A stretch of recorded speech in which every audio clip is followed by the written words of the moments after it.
sum or difference of cubes. So we're going to factor and solve a few of these. We've done difference of squares. Now we're doing cubes, okay? So you'll notice we've got two different perfect cubes, and this one is a sum because it has a plus sign.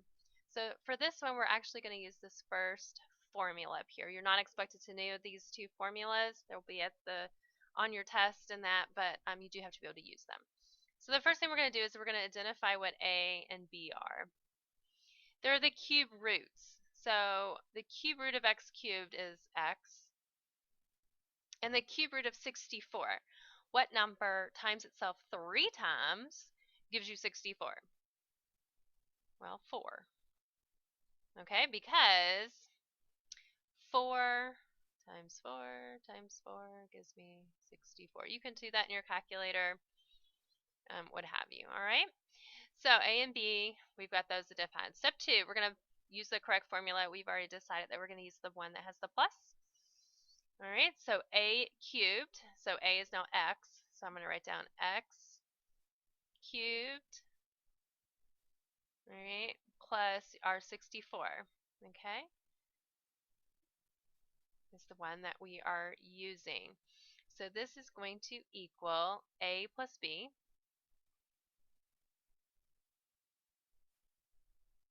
times A squared, so x squared, and then minus A times B. So we're going to do 4 times x, so that would be 4x, and then B squared. So 4 squared is 16. We're going to take each factor and we're going to set that to 0. Okay, so we have 0 is x plus 4, and 0 equals x squared minus 4x plus 16. So this one we can solve pretty easily. I can minus 4 from both sides. So there's our answer. The second set of parentheses will require the quadratic formula. We're not going to be able to do the diamond or anything. So we're going to have to do our quadratic formula right here in order to solve it. So now, because we're doing quadratic formula, A is 1, B is negative 4, and C is 16.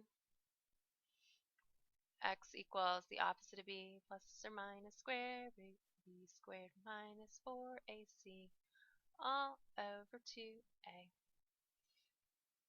So the opposite of B, so originally it was negative 4, so we're going to write down the opposite. B squared, so that would be 16 minus 4 times 1 times C all over 2 times A, so 2 times 1.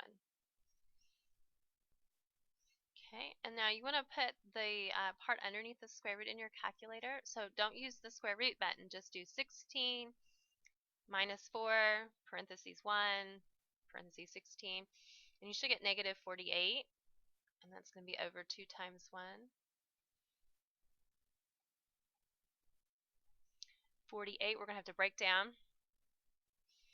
So we could do 2 and 24. And 24 could be 8 and 3.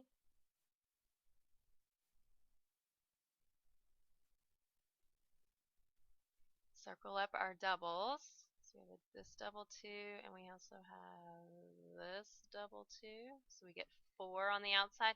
And it was a negative under the root, square root, so that's going to be an I. Radical 3 over 2. And then the last thing that we need to do is Mickey Mouse reduce.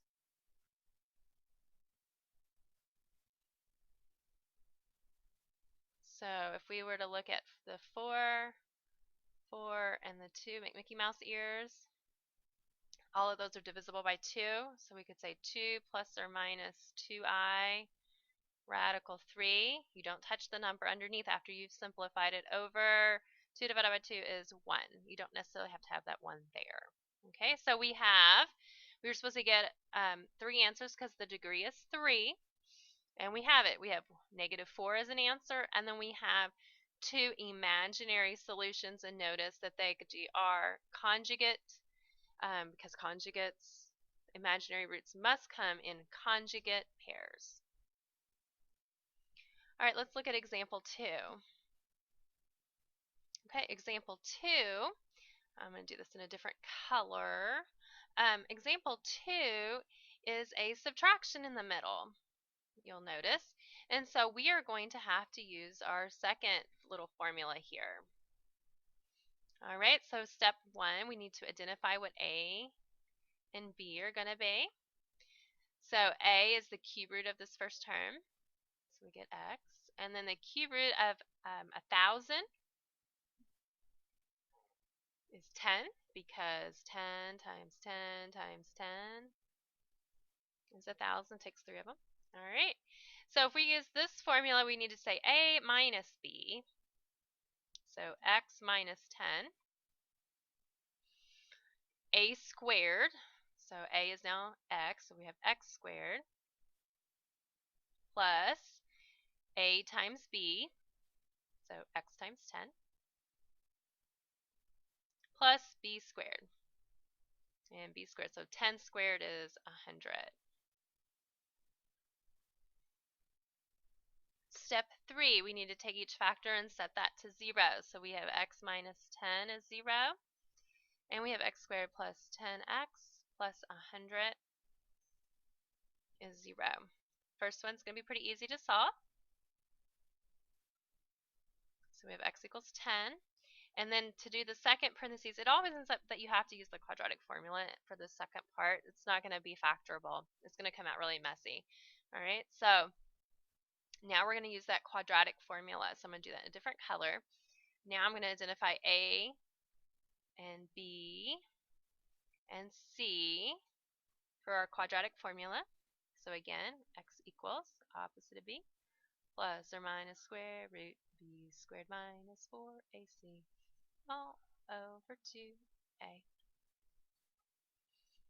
So the opposite of B, so B is 10 originally, so we're going to write down negative 10.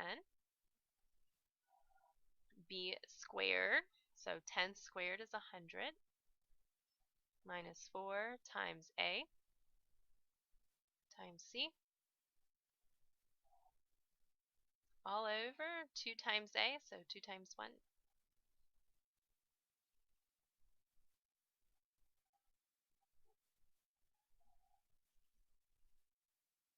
So you want to put whatever's underneath the square root in your calculator. Don't type in the square root though. Just type in the numbers underneath, and you should get negative 300. You might want to pause it, make sure you get that. Okay, now we're going to have to break down this negative 300. Notice that it is negative, so we're expecting some imaginary numbers here. So 300, we can do 30 and 10, 6 and 5, 2 and 5, 6 breaks down a little more. And then we want to circle up our doubles.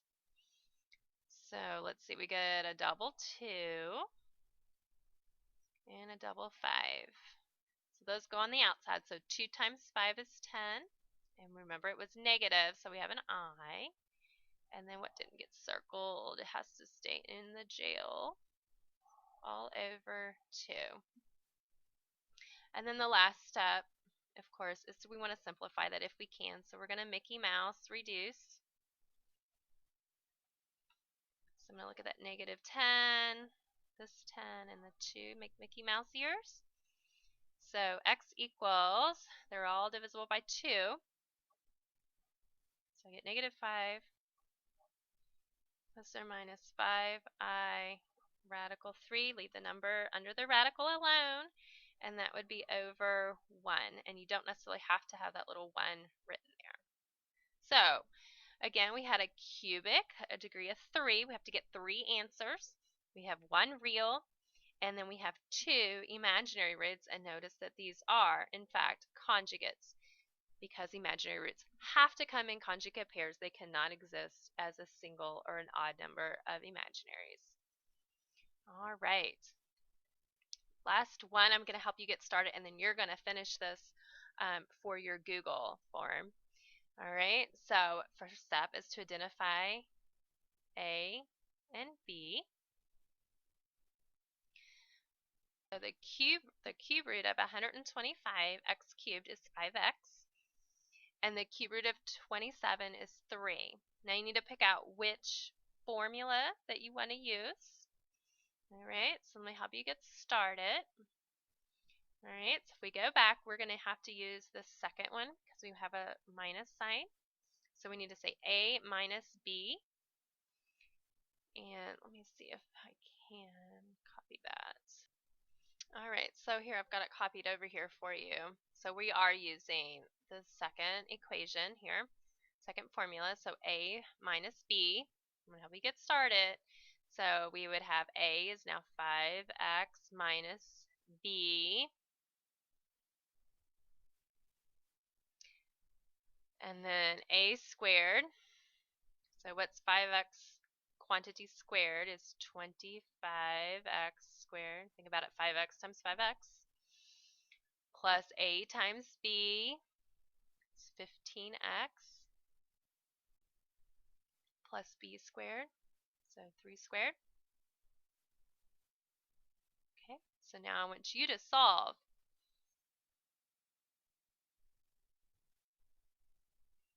Okay, for your Google form. I hope that you took some good notes, and I'll see you in class. Don't forget to fill in your Google questions.